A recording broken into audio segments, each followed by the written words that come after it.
Seeing a sport played expertly by players in their physical peak can be a thing of beauty, an ideal representation of the game as it was meant to be. Nowhere is that more true than college basketball. But sometimes a game can be played so badly, so fundamentally rotten at its core, it makes you wonder why anybody attempts to play it at all.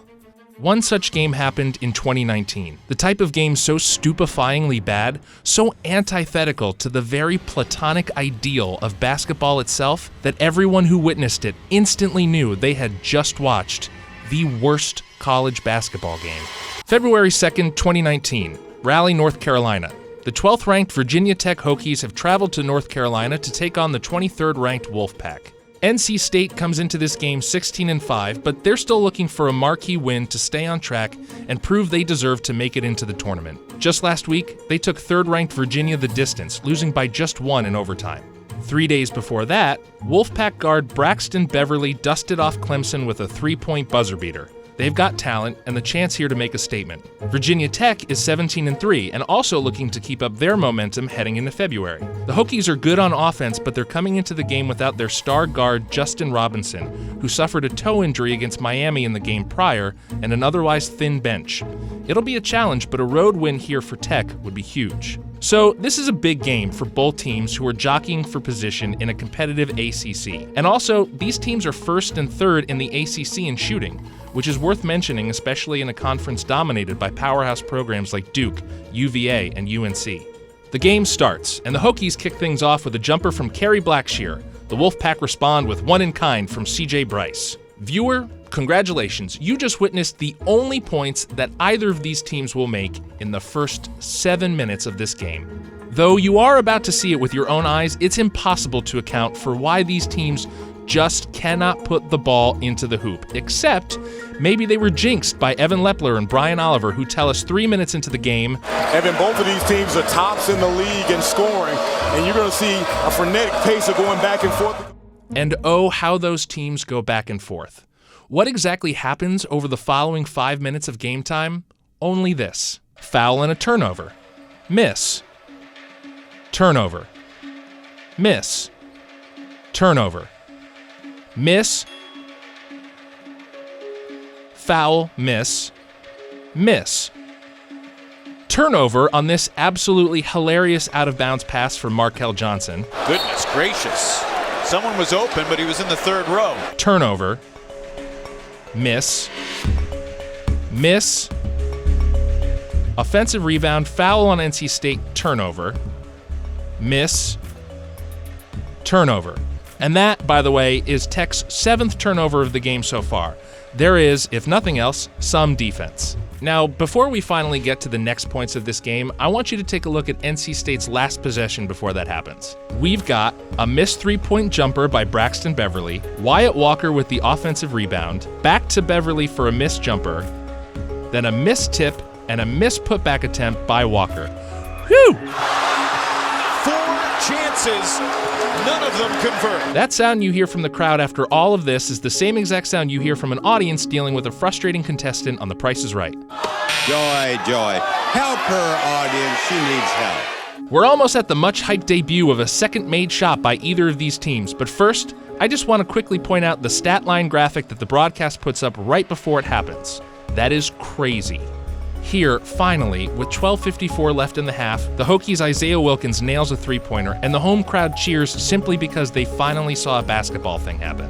At this point, the analysts would like to remind you again that these are 2 of the better field goal shooting teams, ranked 1st and 3rd in the conference. almost as if to apologize and swear that this doesn't usually happen. And once again, this comment gives our boys some performance anxiety, and nobody scores for nearly another 4 minutes. Somewhere in there, the broadcast gives us this wonderful tableau of the terminally bored NCSU band. I'm going to pause this right here so you can pick out your favorite. This one's mine because I know how much it sucks to wear your best hat out on the town for nothing.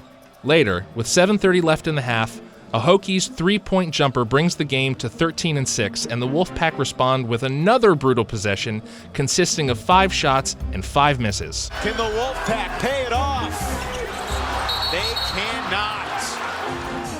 A few more feeble attempts at scoring are punctuated by some actual buckets, but eventually both teams limp into halftime with a combined 34 points for a score of 20-14, the fewest combined points in a half that PNC Arena has ever seen. But yes, despite NC State's abysmal shooting performance, they've managed to keep it within 6. On to the second half, where NC State quickly treats us to yet another impotent possession with multiple shots that result in nothing, including yet another miss from Braxton Beverly, who is scoreless so far today. Sooner or later, we're going to realize that Beverly's going to start knocking down those shots. You're playing with fire if you're Virginia Tech, leaving him open. He's such a good shooter. You have to imagine it's going to break through. That assumption is incorrect. At one point, the broadcast, in a moment of relative quiet, picks up a frustrated fan who acutely expresses what we're all thinking. It's called basketball. Black. Friend, this is not basketball. This is something darker, more sinister. That brings us to 6:50 left in the game, and I want you to really take in this Torin Dorn layup, as it will be NC State's last field goal of the game. They'll score 2 more points on free throws before the game is up, but I think it's kind of neat that they managed to bookend this game, 11 minutes at the beginning and 7 at the end, for a total of 18 minutes with only a single made shot. And that's kind of it. The analysts wonder aloud, Could this be the lowest scoring game in Wolfpack history? it's close. The band gallantly sticks around to play one final dirge to a mostly empty arena, and this game, such as it is over. The final score? 47-24. 47-24. Yes, that is a real basketball score. Here are a few things that are true. The Wolfpack went 9 for 54 in this game, a shooting percentage of 16.7. That is the lowest percentage in the history of the ACC, which was formed in 1953. You'd think they would make some adjustments at halftime, but in fact, the Wolfpack shot 194 in the first half and then dropped to 130 after halftime. Braxton Beverly went 0 for 12 from the field and 0 for 9 from behind the arc, a big fat goose egg of a game for him. It's the lowest scoring game NC State has had in a regular season game since Dwight D. Eisenhower was president. And it's the lowest scoring game of any ranked Division I school since the shot clock was established in 1985. But a question remains. Is this truly the worst college basketball game of all time? There are thousands of NCAA games that get played every year, and basketball has been played at colleges for the better part of a century. Surely there are other contenders. Take, for instance, the 2011 NCAA championship between Butler and UConn, which ended with the fewest combined points in a championship game since 1949. Or perhaps a 2013 game between Northern Illinois and Eastern Michigan, which, well, you know what? I'll let eyewitness John Boyce tell you about that one. John? 2013, Northern Illinois versus Eastern Michigan. There are 3 things I want to tell you about this game. The first is that Northern Illinois scored 4 points in the entire first half. The second is they went 1 for 33 from the 3-point range and only hit their 1 with 2 minutes left in the game. The third, my personal favorite, one of those threes was an air ball. A Northern Illinois player was supposed to rebound it. He was under the net. He watches it come down. Instead of putting his hands up, he puts them down, slack at his sides. He watches the ball hit him in the chest and bounce out of bounds. Greatest game ever. Total stinkers, to be sure, but there's something to be said for a game in which the play-by-play guys turn on these kids early and often. I swear to God, this is really bizarre. 2 teams that can really score. Believe us, please. We'd understand if you'd like to avert your eyes. Indeed, but like any good train wreck, sometimes it can just be impossible to tear yourself away. So, the next time you fail miserably at the most basic task expected of you, just remember that one time, and not very long ago, an entire college basketball program was incapable of accomplishing even the most basic element of the game, putting the ball in the basket. And you know what? Life goes on.